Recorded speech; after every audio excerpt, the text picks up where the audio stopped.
দেখি একটু side then please. শুনুন প্লিজ, শুনুন। দাঁড়ান, যাবেন না, যাবেন না, প্লিজ আমাকে যেতে দিন প্লিজ। ওদিকে যাবেন না।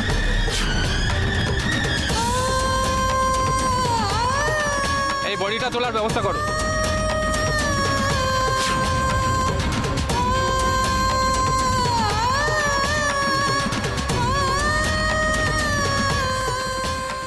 উজি উজি তুই একটু দেখে মনে করার চেষ্টা কর তো, কাল কি পরমা এরকমই কোনো শাড়ি পরেছিল?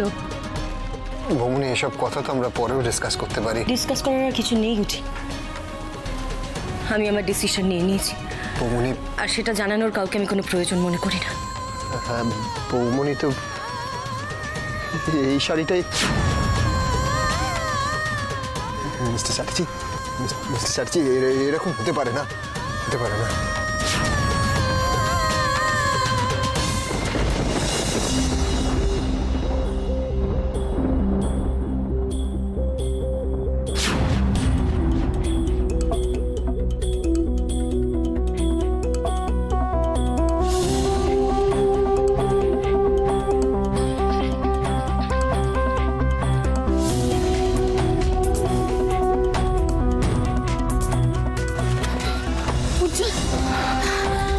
একবার মনে হয়েছিল আমার মনকে আমি হারিয়ে ফেললাম চিরকালের মতন। পরমার কিছু হবে না সেট। মাসিমণি, আমি ওর কিছু হতে দেব না। অনেক কষ্ট পেয়েছে আমার বোন, ওকে আমি খুঁজে বার করবই। আমি ওকে বোঝাবো মাসিমণি, আমি যা করেছি ওর ভালোর জন্য করেছে। আমি কি করবো বলো তো মাসিমণি? দেখলাম আমাদের তোজোকে ও হারিয়েছে, একমাত্র সন্তান, ও তো মা। আমি দেখলাম মিস্টার চ্যাটার্জির সঙ্গে ভালো আছে, টুইটিকে নিয়ে ভালো আছে। তোজোকে নিয়ে যে আঘাতটা পেয়েছে, আমি কি করে তার উপরে আবার আরেকটা আঘাত দিতাম? আমি তাই নিজেকে সরিয়ে নিয়েছিলাম, আমি ওকে ছাড়তে চাইনি। তোরা তো জানিস। আমরা সবাই জানি, আর বৌমনি ফিলে আমরা সবাই বোঝাবো ব্রো, আমরা সবাই বোঝাবো। মনকে খুঁজে বার করতে হবে মাসিমণি। দাদা ভাই প্লিজ এখানে সময় নষ্ট করো না, চলো দিদি ভাইকে খুঁজে বের করতে হবে। চলো চলো চলো চলো চলো চলো।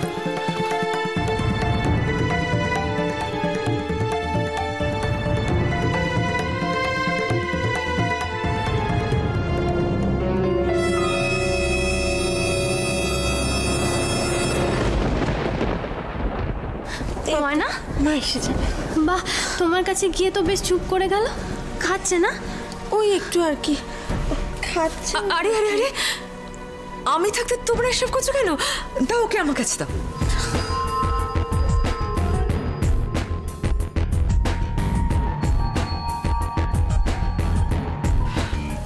আরে এইটুকু দুধের শিশু সামলানো কি তোমাদের পক্ষে সম্ভব?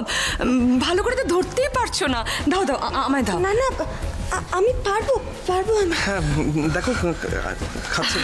সে হয়তো চেষ্টা করলে পারবে, কিন্তু আমার কি একটু অধিকার নেই ওকে আদর করার? বলো, আমায় দাও না। না না ছোট মা, তোমার কেন অধিকার থাকবে না? কিন্তু ওর কাছে যখন খাচ্ছে খাক না, তুমি আবার কষ্ট করে দেখো না। কষ্টের কি আছে? আমি জানি তোমাদের মনে আমার প্রতি বিশ্বাস এখনো তৈরি হয়নি, যার থেকে বাচ্চাটা তোমরা আমাকে তুলে দিতে পারো। আমিও সঠিক সময়ের অপেক্ষায় থাকব। আজ নয়তো কাল তোমাদের এই অবিশ্বাসকে আমি বিশ্বাসে বদলে দেব। এটাই শীর্ষের চ্যালেঞ্জ।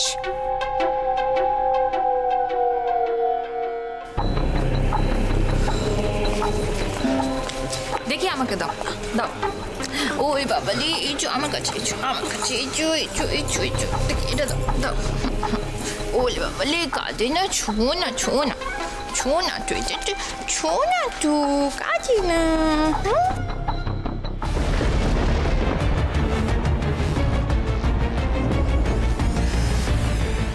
এতটা ভেঙে পড়িস না সিট, দেখবি পরমা ঠিক ফিরে আসবে। ওইখানে আমার যে কি অবস্থা হয়েছিল আমি তোমায় বলে বোঝাতে পারবো না মাসিমণি। আসলে কি জানো তো মাসিমণি, আমার মন ওই অবস্থায় আমি ভাবতে পারি না। ঈশ্বরের অনেক কৃপা যে ওটা পরমা ছিল না।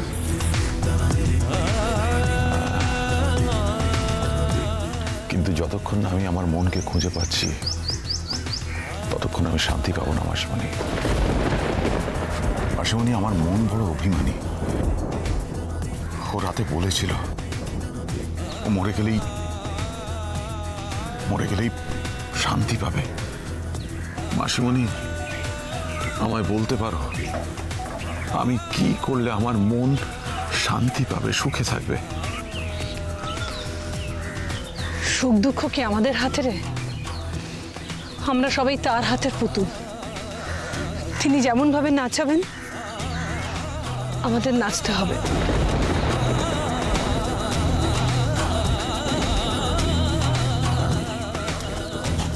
মাসিমণি, ওরা ওদিকে মনকে খুঁজতে গেল, এখনো আসছে না। আমার খুব চিন্তা হচ্ছে। চলো না একটু আমরা ওদিকটা যাই। হ্যাঁ হ্যাঁ, চলো দেখি। ওই তো বলতে বলতেই এসে গেছে। হ্যাঁ উজি, কোনো খবর পেলি আমার মনের? না না ব্রো, না। আচ্ছা, কোথায় যেতে পারবে একটা মানুষ? দাদা ভাই, এখানে যতগুলো জায়গা খোঁজা সম্ভব আমরা প্রত্যেকটা জায়গায় খুঁজেছি, কিন্তু কোথাও নেই। মিস্টার ভাদুরী ফোন করেছে, আমি একটু কথা বলছি। হ্যালো। হ্যাঁ উজ্জ্বল, বলছি পরমার কোনো খোঁজ পেলে? না মিস্টার ভাদুরী, আমি কোথাও পাইনি। আমরা সব জায়গায় খুঁজেছি, নার্সিংহোম, হাসপাতাল, সব জায়গায় কোথাও পাইনি। আমি তো সান্যাল মানে কমিশনারের সাথে কথা বললাম, তো ও তো বললো পুরো পুলিশ ফোর্স নামিয়ে দিয়েছে, কিন্তু কোনো ট্রেস পেলেন? না না, ও তো বলছে যে সারা কলকাতা তন্ন তন্ন করে খোঁজেও ওর কোনো ট্রেস পাওয়া যাচ্ছে না। দাদা ভাই, একবার আমার সাথে চলো তো। কোথায় যাবো বলো তো রাশি? চলো না, আমি বলছি, চলো চলো, এসো।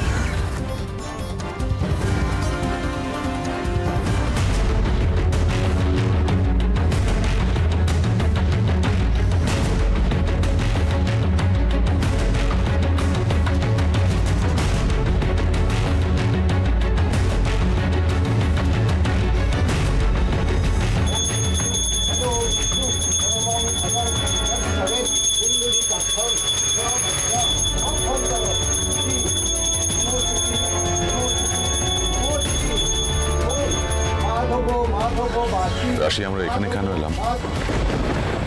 দাদা ভাই, তুমি তো দিদি ভাইকে চেনো, জানো তো কেমন চাপা স্বভাবের মেয়ে। তাই যে কথাগুলো আমাদেরকে বলে হালকা হতে পারছে না, সেই কথাগুলো হয়তো রাধা মাধবকে বলতে এসেছে।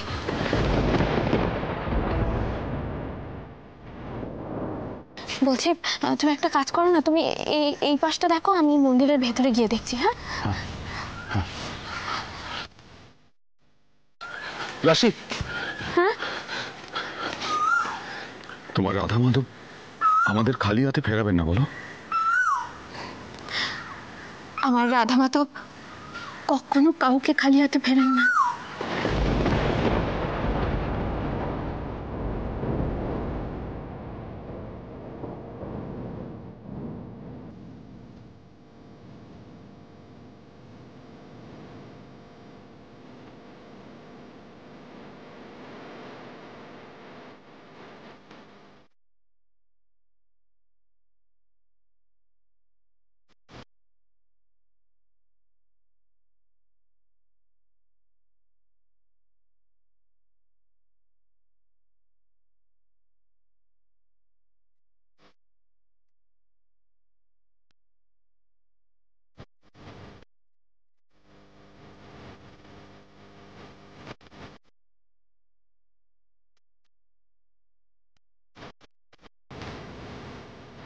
কোথায় দিদি ভাই, তুমি কোথায়? প্লিজ মন, ফিরে এসো, ফিরে এসো মন। হয়ে গেছে, আর খাবে না তো? পিসিমণির কাছে তো সব খেয়ে ফেললো। দাও দাও, আমায় দাও, আমি একটু ঘুম পাড়াই। দাও।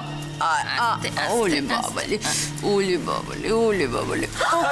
ছোট মা,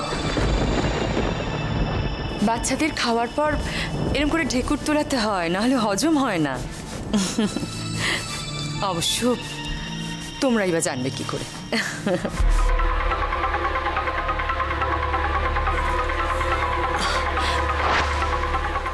তোমরা সবাই দাঁড়িয়ে রইলে কেন? যাও, আমি ওকে সামলে নেব, আমার কোনো অসুবিধা হবে না। তোমাদের কাজ থাকলে যে যা নিজের ঘরে যাও। ওই বাবু, দেখো কত লক্ষ্মী মেয়ে, কি সুন্দর ঢেকুর তুললো। এবার ওকে নিয়ে যাই না, মানে হয়ে গেছে তো সব কিছু। তোমরা বোধহয় কেউ আমাকে বিশ্বাস করতে পারছো না, তাই না? মানে বিশ্বাস করো, আমি ওর কোনো ক্ষতি করবো না।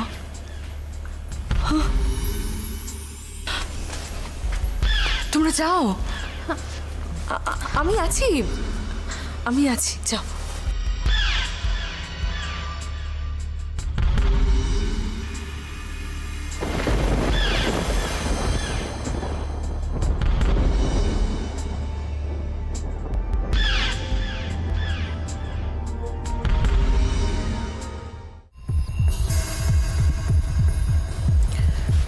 এক মুহূর্তের জন্য তো আমিও ঘাবড়ে গেছিলাম, ভাবলাম আপনি হয়তো সত্যি পুচকুকে। ব্যাপারটা আমি আরো এনজয় করতাম যদি রাশি এখানে প্রেজেন্ট থাকতো।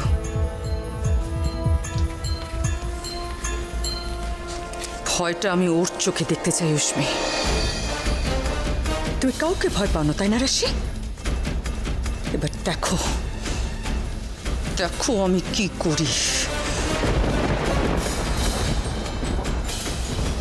দেখুন, একটা কথা কিন্তু আপনাকে আমি পরিষ্কার বলে দিচ্ছি, আমি পুচকুর কোনো রকম ক্ষতি টলারেট করব না।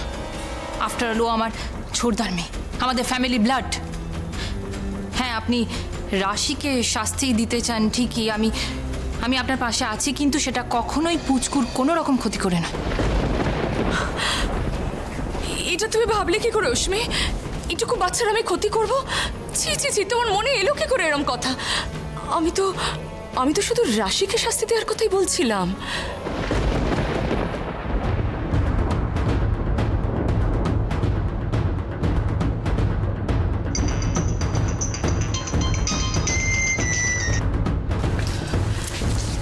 হ্যালো ম্যাডাম, পরমাকে এখনো পাওয়া যায়নি, তবে এখানে একটা বড় নিউজ আছে।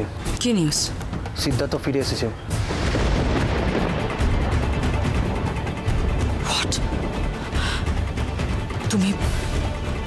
তুমি ঠিক দেখেছো? 100% শিওর ম্যাডাম, সিদ্ধার্থ এখন রাশির সাথেই আছে। ওরা এখন কোথায়?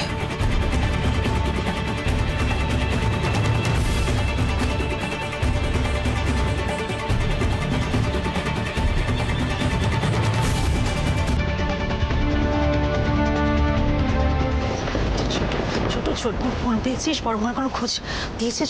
এখন অব্দি না বটে। এখনো অব্দি না? মানে অব্দি এবারে চিন্তা হচ্ছে, এখনো অব্দি কোনো খোঁজ খবর পাওয়া গেল না। এটা কি চিন্তা হচ্ছে রে? দেখো বাড়তি, হ্যাঁ, দীপকে বিয়ে করে কি সুন্দর সংসারটাকে গুছিয়ে নিয়েছিল। কি করে জানবে বলে দেখে যে আগের স্বামী আবার ফিরে আসবে? পরমাকে বলি হারি, সাথে থেকে বিয়ে করার কোনো দরকার ছিল? শাখা শীতল এসব নিয়ে কি ছেলে খেলো? হ্যাঁ, ভুল করছিস মেজ, তুই পরমাকে বুঝতে ভুল করছিস। ছেলেটাকে হারিয়ে ওর মাথা ঠিক ছিল না। দীপের বাচ্চাটার মুখে ওই মা ডাক্তার শুনে না, ও সব ভুলে গিয়েছিল মেজ। তা না হয় বুঝলাম, মা ডাক শুনে যে কোনো মাই কেঁপে উঠবে, কিন্তু তা বলে পড়তি বিয়ে করার কি সত্যি খুব দরকার ছিল বলো তুমি? কি আশ্চর্য, কি কথা বলছিস তুই? দরকার ছিল না। সিদ্ধার্থ চলে যাওয়ার পরে কি গেছে ওর জীবনের ওপর দিয়ে, কত ঝড় বয়ে গেছে তুই জানিস না? এত বড় একটা জীবন, একটা অবলম্বন তো লাগবে বাঁচতে। অবলম্বন? তুমি ভালো দেখে এখন কি করবে? কি করবে এখন? একদিকে আগের স্বামী যার সাথে এতগুলো বছর ঘর সংসার করলো, আর এখন দীপ আর টুইটি যারা দুর্দিনে ওর পাশে থেকেছে, আশ্রয় দিয়েছে, ওর সহায় হয়েছে, কাকে ছেড়ে কার কাছে যাবে বলো দেখি? একটা মেয়ের জীবনে এর থেকে অসহায় অবস্থা আর কি হতে পারে? ওর মাঝে বড্ড অসহায় হয়ে পড়লো বর্তি, বড্ড অসহায়।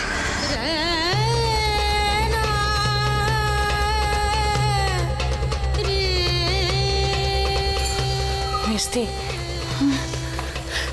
দেখো মিস্তি, আমরা তো মেয়ে হয়ে আরেকটা মেয়ের সম্পর্কে এতগুলো কথা, এত সমালোচনা করা আমাদের বোধহয় মানায় না।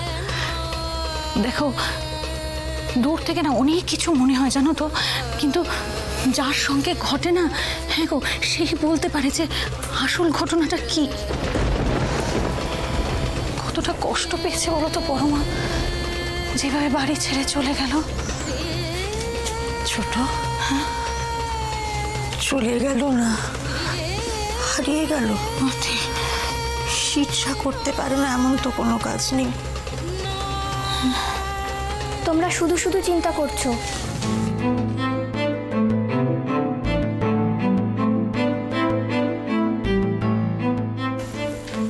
রাশি দিদির ওপর একটুও ভরসা নেই তোমাদের? আজ অবধি কোনো কাজে গিয়ে কি রাশি দিদি খালি হাতে ফিরেছে?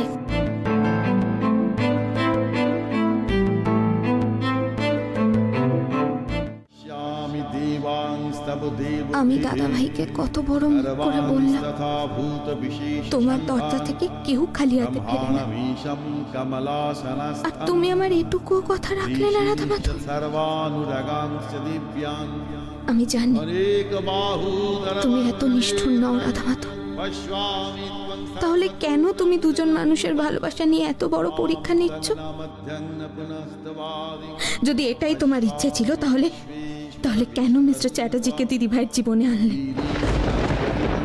কেন আজ দিদিভাইকে এই অবস্থার মধ্যে এনে ফেললে? আজ তোমার সামনে আমি হাত জোড় করে বসে আছি, যে কখনো কোনো অবস্থাতেই হার স্বীকার করেনি।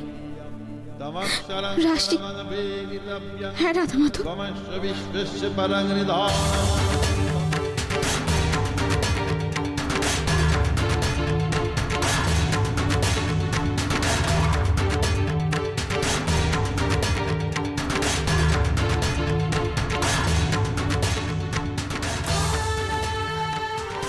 দাদা ভাই,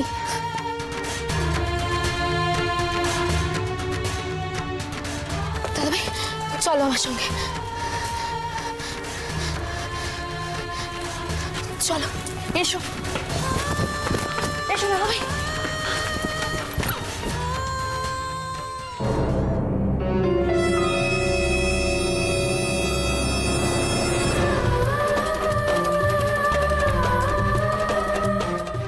আমি কথা দিয়েছি দুজন ভালোবাসার মানুষকে মেলাবো। আজ আমার হার জিত সব তোমার হাতে। আমি যদি সারা জীবনে এতটুকু পূর্ণ করে থাকি, যদি তোমাকে অন্ধের মতো বিশ্বাস করে থাকি, তাহলে আজ এখানে দিদিভাইয়ের সঙ্গে আমার দেখা হবে। তুমি আমাদের দেখা করাবে, আর আমি জানি রাধা মাধব, তুমি তোমার রাশিকে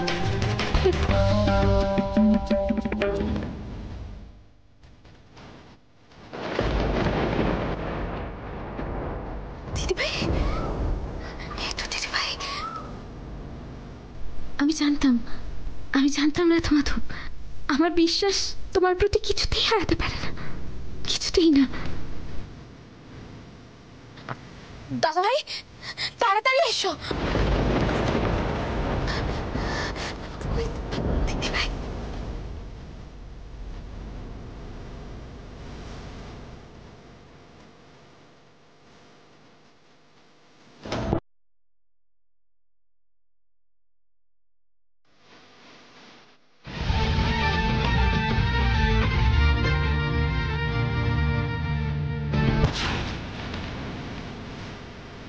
না, ওয়েট করা ঠিক হবে না,